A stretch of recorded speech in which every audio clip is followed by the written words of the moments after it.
কালো টাকা বা ব্ল্যাক মানি। ইনভেস্টোপিডিয়া নামে আপনার একটা ওয়েবসাইট আছে, তারা ইনভেস্টমেন্ট নিয়ে প্রতিবেদন তৈরি করে, তারা বিভিন্ন সূত্রে ইনভেস্টমেন্টের তথ্য সংগ্রহ করে প্রতিবেদন তৈরি করে এবং তা তাদের ওয়েবসাইটে প্রচার করে। সে ইনভেস্টোমিডিয়ার মতে ব্ল্যাক মানির একটা ডেফিনেশন আছে। Black money refers to fund earned on the black market on which income and other taxes have not been paid to the government।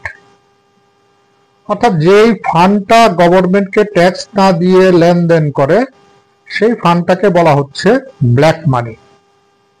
এটা আমরা জানি, তারপরেও একটা নির্ভরযোগ্য কোনো প্রতিষ্ঠানের ডেফিনেশনটা দরকার পড়ে, এই জন্য বললাম। অন্যদিকে মং প্রয়োগশালা নামে ভারতের একটা আছে, ওয়েবসাইট আছে, হ্যাঁ, determination of black income method of estimate for India 2022 সালে। এটা একটা একাডেমি এবং এই একাডেমি তার একটা সংক্ষিপ্ত পর্যালোচনা করেছেন। সেই পর্যালোচনায় ভারতের প্রেক্ষাপটে কালো টাকা পরিমাপের বিভিন্ন পদ্ধতি বিশ্লেষণ করা হয়েছে। এরকম নানান সংস্থা আছে পৃথিবীতে, এর মধ্যে গ্লোবাল ফিন্যান্স ইন্টিগ্রিটি নামে আরেকটি সংস্থা আছে। এই সংস্থা আন্তর্জাতিক অর্থ পাচার, অবৈধ মূলধন প্রবাহ নিয়ে গবেষণা করে। তাদের 2010 সালের রিপোর্টে বিকাশকালীন দেশগুলো থেকে অবৈধ অর্থ প্রবাহের পরিমাণ প্রায় $858.8 বিলিয়ন বলা হয়েছিল। এখানে বলা হয়েছে বিশ্বের ধনী ব্যক্তিরা ট্যাক্স হ্যাভেন গুলোতে $21 থেকে 32 ট্রিলিয়ন পরিমাণ সম্পদ গোপন রাখছেন বলে অনুমান করা হয়। মানে এটা কিন্তু একটা মারাত্মক ব্যাপার। হ্যাঁ, আপনার বলতেছে যে 21 থেকে 32 ট্রিলিয়ন পরিমাণ সম্পদের হিসাব গোপন করা হয়। কারা বলতেছে? উইকিপিডিয়া সামারি, হ্যাঁ, ফাইন্যান্সিয়াল সিক্রেসি ইন্ডেক্স, হ্যাঁ, ট্যাক্স জাস্টিস নেটওয়ার্ক, এই যে এই সংগঠনগুলোর একটা ওয়েবসাইট আছে উইকিপিডিয়া সামারি, সেখানে তারা বলতেছে। এই উইকিপিডিয়া সামারিতে একটা প্যান্ডোরা পেপারস নামে একটা পেপারস আছে, আপনারা সেই ওয়েবসাইটে গেলে দেখতে পাবেন। সাংবাদিকদের আন্তর্জাতিক কনসোর্টিয়াম ICIJ তার বিশ্লেষণে দেখা গেছে যে বিশ্বব্যাপী $5.6 থেকে 32 ট্রিলিয়ন আনটেস্ট বা অফশোর সম্পদ থাকতে পারে। 5 থেকে 6, 5.6 থেকে 32 ট্রিলিয়ন তারা বলতেছে। এর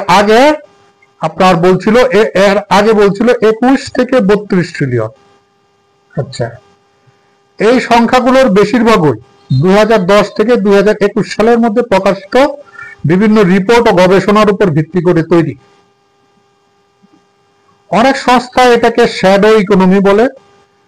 সেই রকম একটি সংস্থা গ্লোবাল শ্যাডো ইকোনমিক রিপোর্ট 2025 অনুযায়ী 12.5 ট্রিলিয়ন কালো টাকা বিশ্বের কালো বাজারে লেনদেন হয়েছে, যা বিশ্বের মোট জিডিপির 11.8% সমপরিমাণ।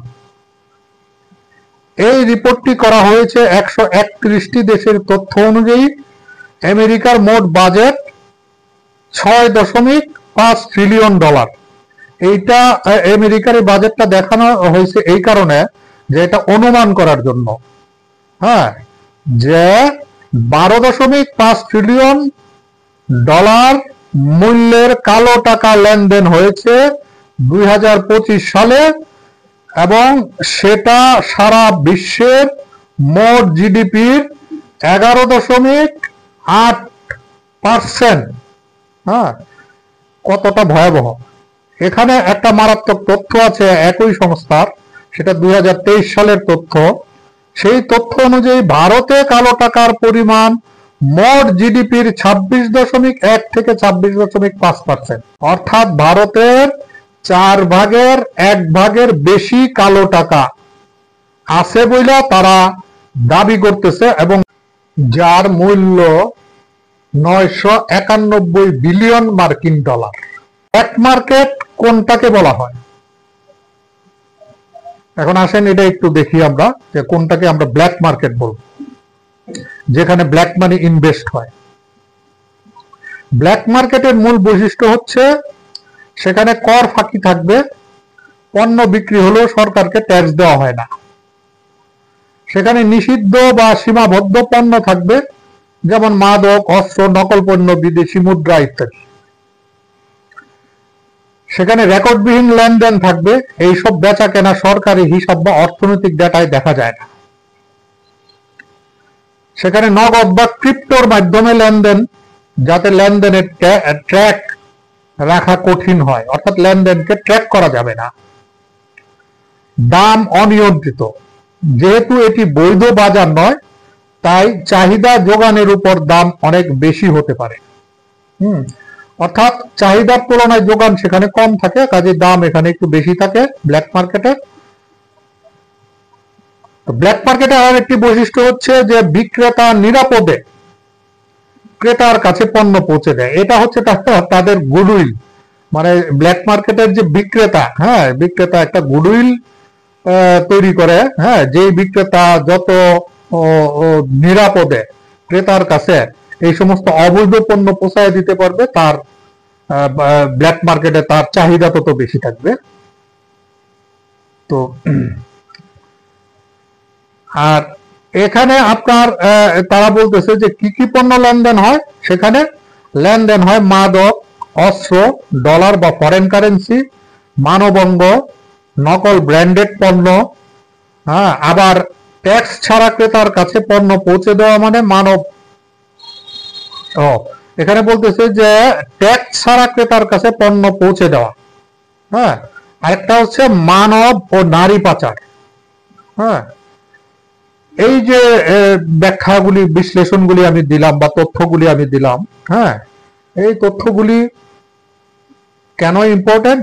এই যে ব্ল্যাক মানি, হ্যাঁ, এই ব্ল্যাক মানিটা তৈরি হয় রাজনীতির মাধ্যমে। বিভিন্ন দেশে যে রাজনৈতিক প্রক্রিয়া, সেই প্রক্রিয়া থেকে ব্ল্যাক মানিটা তৈরি হয়।